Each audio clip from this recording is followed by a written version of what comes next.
Hey guys, welcome! At the beginning of Star Citizen patch alpha 4.7, I did several videos testing and explaining the new ship armor changes. And after that, I moved on to testing the new ships, missiles, guns, and so on. But subconsciously, I always felt that there is something missing, something important I need to do. Until yesterday I realized, oh, it's the shield changes. Because if you've watched my Wolf weapon testing video, I was shooting at the Prowler with a Wolf 21 for a long time, but couldn't damage its hull, even though my weapon's alpha damage is above its armor's damage threshold. And that is because of the Prowler's shield resistance and shield absorption, two different but important concepts to understand. Together with armor changes, only then can we have a complete picture. So in this video, we're going to complete this picture, and we will use the Prowler as a testing subject and use a mixed Wolf loadout for this test and have some fun. This is a Wolf 22. We have one laser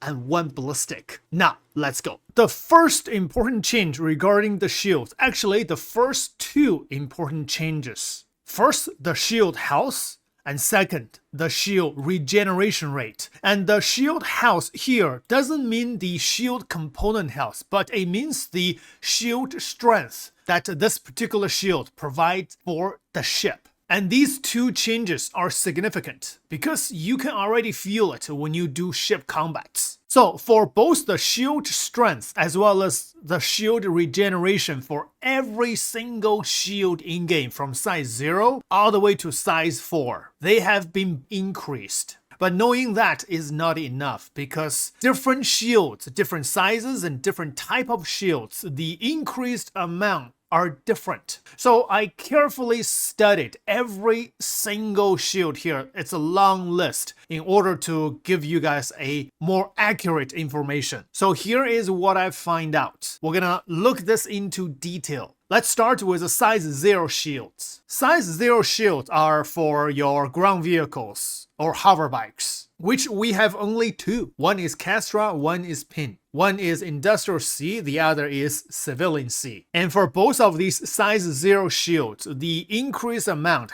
health increased by 25% and regeneration rate increased by 50%. And among all the shields, the size 0 shields, the increase amount is the least. Now, let's take a look at the size 1 shields. And we have 5 different classes: stealth, military, industrial, competition, and civilian. And here is what's changed. For the 3 classes, number 1, military, number 2, industrial, number 3, civilian. For these 3 classes of size 1 shield, the shield strength increased amount is 36%. The regeneration rate is 50%. Now here is something very interesting. For the size 1 stealth shields, doesn't matter the grade A, B, C, D. I don't know if we have grade D. Oh yes, we do. It's called cloak. So size 1 stealth shield, we have A, B, C, D. So for all these grades, for the stealth shields, the shield strength increase amount is 66%.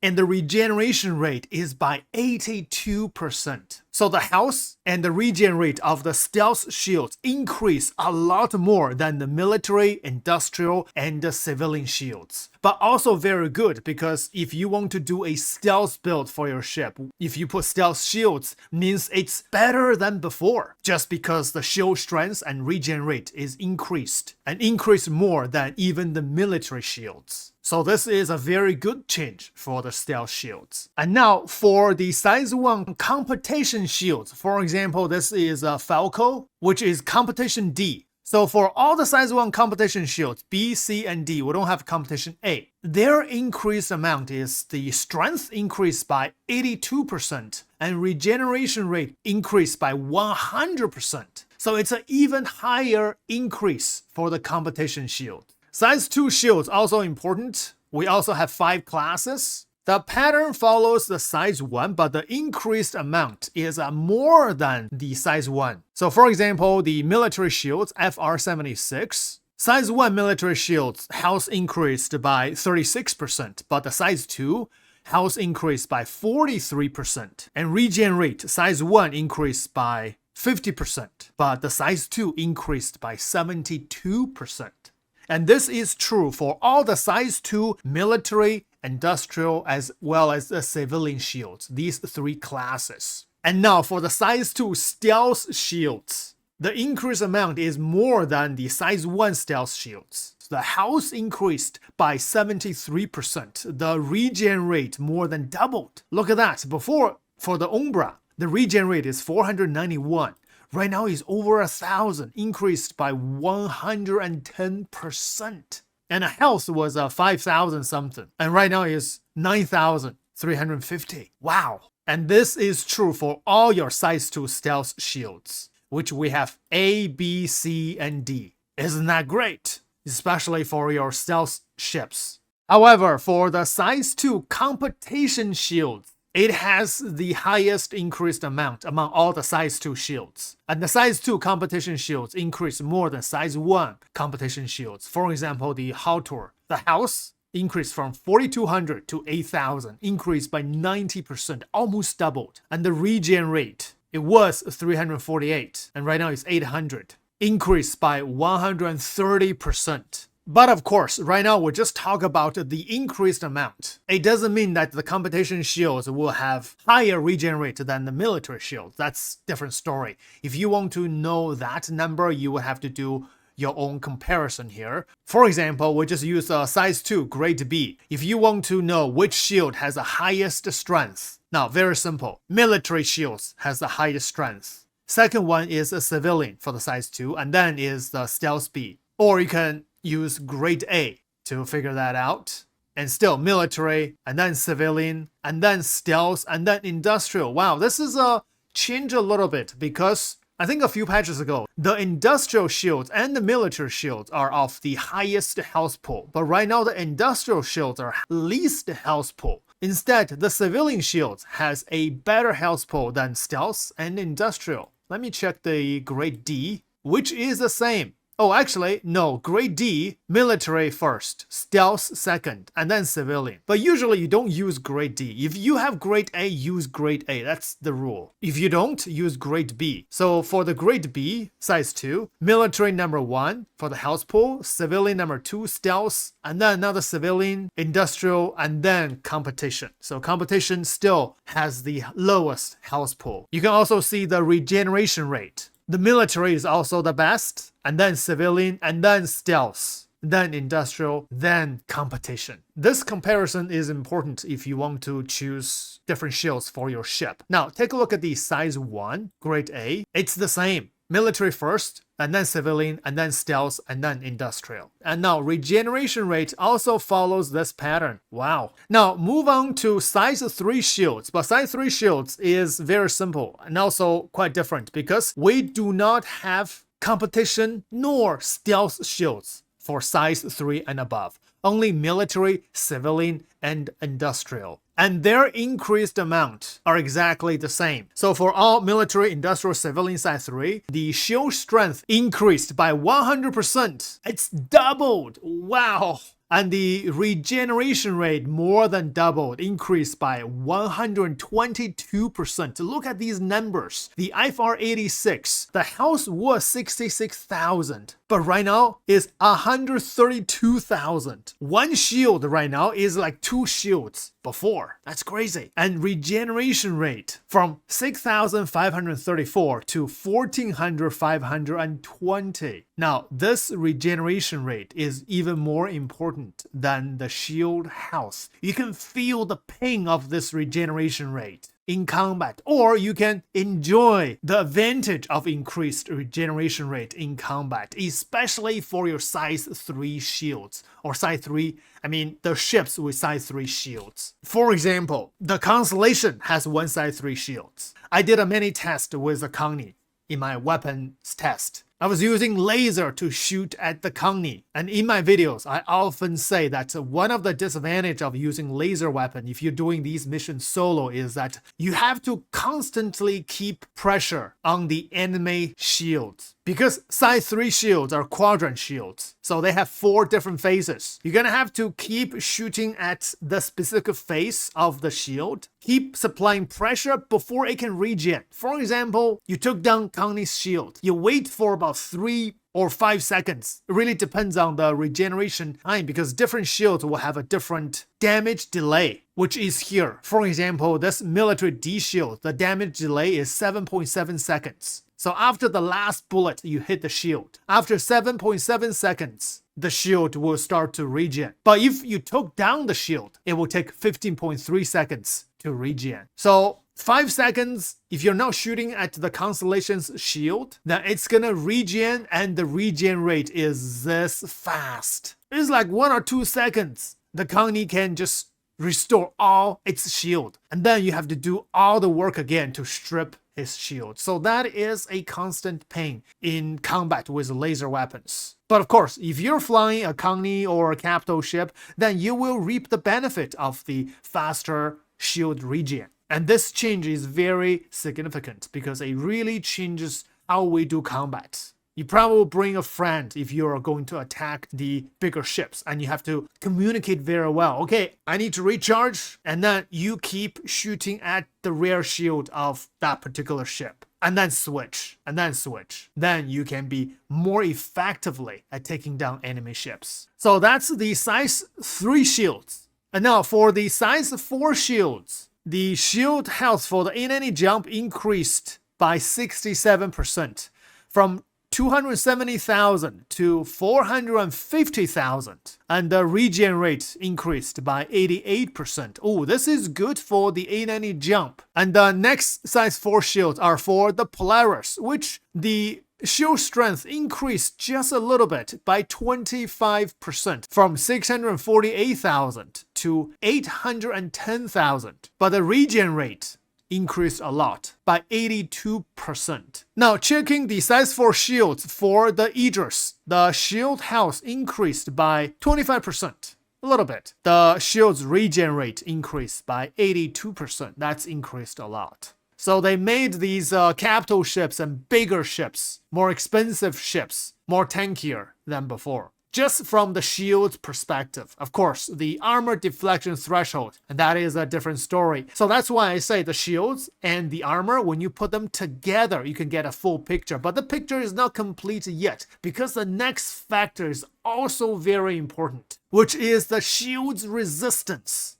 Now, to understand the shield resistance and shield absorption, let's use the Wolf 21 as an example, because we're going to use the ship to do the combat test later in the video. Now, if we scroll down, this is the spviewer.eu website. For every single ship, you have this one called Armor Deflection Calculator. Very important.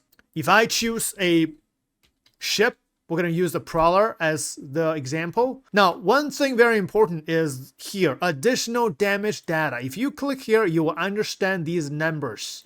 Under this section, we have the opponent damage mitigation. And the first line is deflection threshold. This will be the armor's deflection threshold. And we talk a lot about this in detail, so I won't be doing any explanations for this. We have both physical and energy. So for the Prowler, the physical deflection threshold is 50, which is the number we're going to be looking at because we're using the Relentless 21. When we first enter into combat, start attacking the Prowler will have a full armor, which is 100%, and full shield, which is also 100%. Now, the first thing we're going to go through will be the shield resistance. Now, the shield resistance is like this. Imagine there is a faucet. If you open this faucet completely, which means 100%, then 100% of the water can go through. But if you open only 25%, then only 75% of the water can go through. So when your ballistic is hitting the shield, 25% of the ballistic damage is blocked. Only 75% can go through. Same thing as energy, but energy is different because we have a negative 26%, and this is something that's changed in this patch. So instead of completely open the faucet 100%, you actually made the pipe larger, 26% larger. So instead of the 100% of water going through, right now you have 126% of water going through.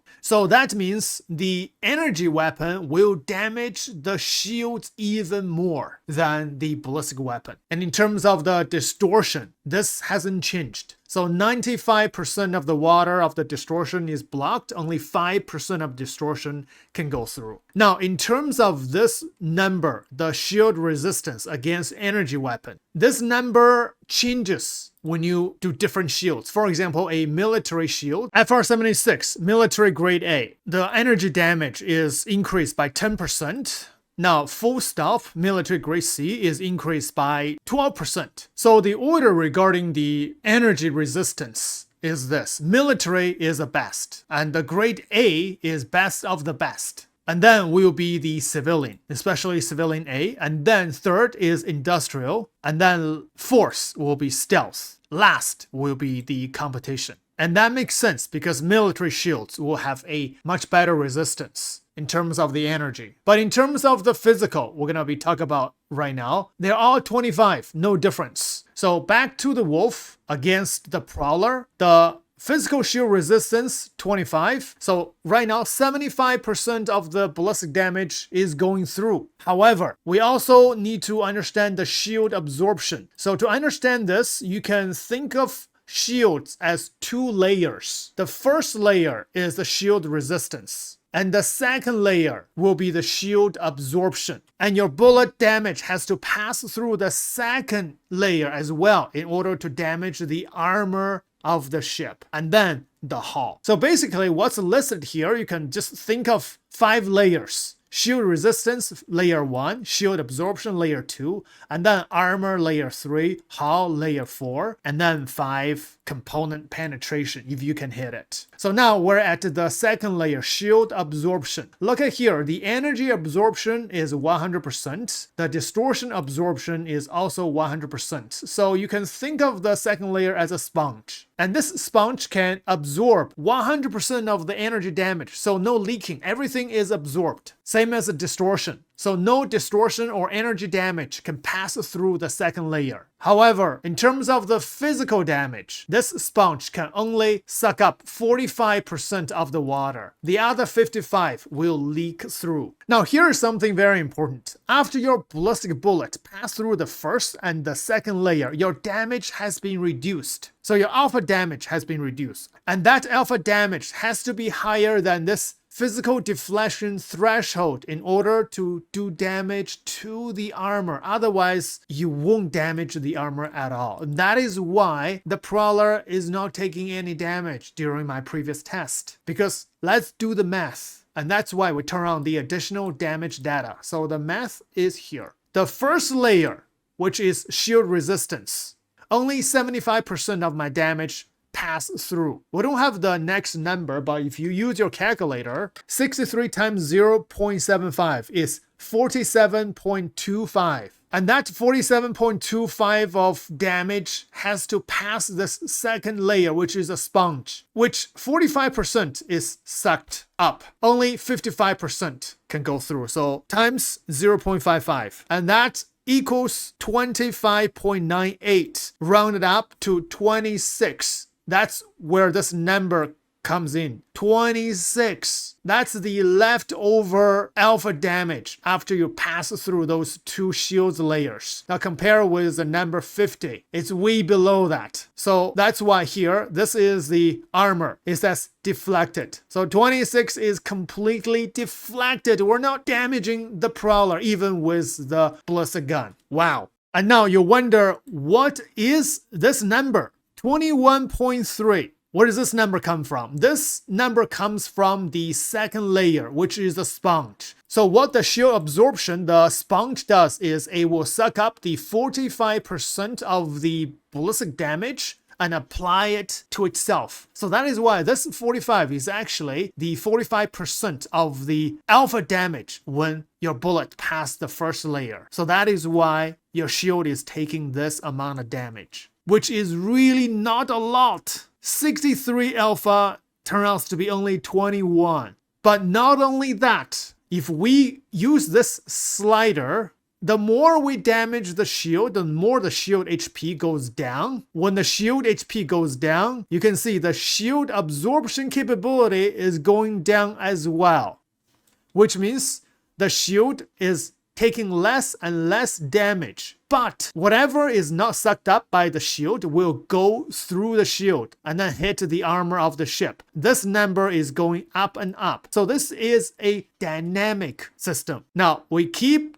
damaging the shield until the shield is left with 1%. But look at this. Even the shield with 1%, the number is 47, which is lower than 50. That is why if you don't take down the shield of the Prowler with this alpha damage, you are not able to damage its hull. So once the shields go down to 0%, there we go. And then the first 2 layers is gone. You are directly hitting the 3rd layer, which is the armor. And the armor also has a certain resistance, which is the hull resistance. And I explain this in detail in my armor testing video. So your 63% of the alpha damage reduced by 30%. And what's left is 44.1 hit points, which is damaging the armor. But this number stays the same. It doesn't change, even though your armor is going down. Once your armor down to 0, now you can hit the hull, which is also using the hull resistance number for physical, as well as energy if you have energy weapon. If you're hitting the components, you're using this resistance number, plus your weapon's own penetration. Ballistic weapon does have a better penetration, so that's its advantage, which means you can damage the components inside the ship. So I hope my explanation is clear. So right here, just think of every single ship has 4 layers and the components are the internal organs. So all that is to protect these components. Shield resistance, 1st layer, shield absorption like a sponge, 2nd layer, and armor, which has a deflection threshold, both physical and energy. Once that's down, now you can do direct hull damage. But through it all, if you have a better ballistics with better penetrations, it can always penetrate through all these 4 layers and hit your components. It really depends on the calculations. For example, we're using the Perseus. We're going to use the Medusa cannon. So this is a heavy ballistic cannon, Alpha 5400. So for the Prowler, even though I have full shields, full armor, that ballistic can go through all these first 4 layers and then hit your vital organ. So this is a system that we have adapted to. I don't know how long this is going to last. Maybe this is just intermediary. Eventually we're going to get to a different system as Star Citizen always changes. But as of right now, we have to get used to this system. And understanding the shield resistance, absorption, and the armor's deflection threshold, as well as the hull resistance. These 4 important factors. Understand this, and now we'll have a clear picture of how we should approach space combat. Now let's go have some fun. So on my left are the ballistics, and on my right are the lasers. Okay, so these are just some small fighters. Ooh. This is some crazy desync. I don't think I can test this. My goodness, this is some new technology. I can't even shoot at these ships. Oh, that's crazy. Okay, laser. Oh, my shield is down. I have no idea how my shield is down. Wow, that's ooh. Yeah, the new enemy technology is too good. I just started shooting and all of a sudden my ship just exploded. Looks like it's not possible to test this on the NPC ships because the server desync is just too bad. So I'm gonna test on Luke's Prowler. Right now the Prowler has full shield. If I simply use my ballistics, you can see its shield is taking damage, but very slowly. However, you do not see the hull damage on my screen. But if I shoot at this gun, for example, now on my screen you can see that only the gun is taking damage. It's flashing red circles. But if I move to any hull of the ship, only the shield is taking damage. The hull or the armor is not taking damage. I'm gonna use a laser weapon to take down the shield. Like we said earlier, we have to keep giving pressure to the ship. Keep shooting while charging. Tap a little bit. And now the Prowler has a little bit of a shield left. I'm gonna switch to ballistics. And now you can see, even so, oh, actually, no, the engine is taking damage. You can see the engine is flashing red.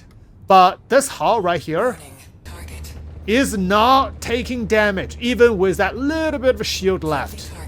Because on our calculator, even with 1% of the shield, the Prowler will not take ballistic damage. So we're gonna have to take the shield down completely. And now you can see the hull is taking damage. So you're gonna have to keep giving pressure. Oh, cooldown is a lot. Oh no! So that cooldown for the ballistic weapon allowed the Prowler to regen some shield. Even with a little bit of shield, the ballistics will not be effective. So at this point, I might as well just shoot both weapons. So the laser keep the shields down. The ballistics will do hull damage. Now you can see the hull damage effects everywhere on the Prowler. Okay, next ship is Cutlass. Laser first. Oh, his shield is down. And now ballistics. Or both laser and ballistics. Keep his shields down. Yeah, his shield regen a little bit. I use my laser to take it down again. Break the first two layers of defenses, and now I'm hitting the armor and the hull.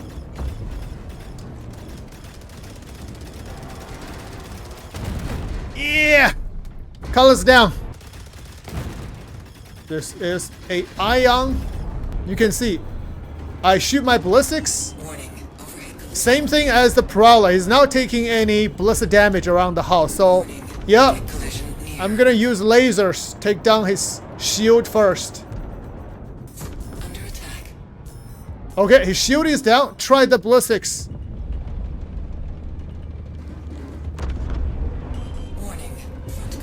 Oh, even so, I am not able to damage with the ballistics.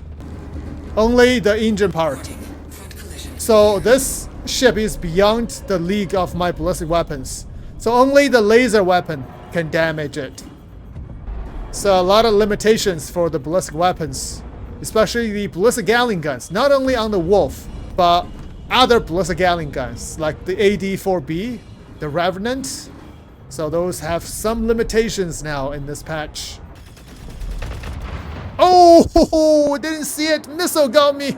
Alright guys, so this is it for this video. Understanding the new shield changes, especially the increased shield strength as well as the shield regeneration rate for different classes and different sizes of shields. Especially shield resistance and shield absorption, together with the armor and the hull. And now we have a complete picture of how we are going to attack any given ship. If you're not clear, or during combat, if you cannot damage a ship's hull, then use the deflection calculator. See if you still have enough alpha damage against that ship's armor and hull after the shield resistance and shield absorption. I know, this game is getting so complex, so detailed. I can't really say this game is getting more professional, but oh boy, the amount of homeworks that we have to do in order just to enjoy a game is enormous. So I hope my work here can help you share some of the burdens and make the game easier and more fun for you. Thanks for watching. See you in the next one.